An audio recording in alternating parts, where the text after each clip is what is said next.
Let's start with a D chord, then move to a G chord, then move to an A chord.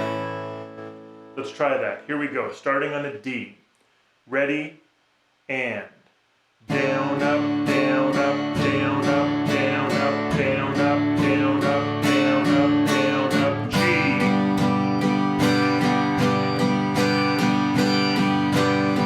A.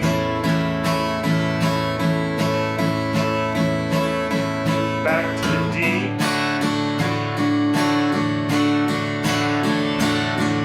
G. A.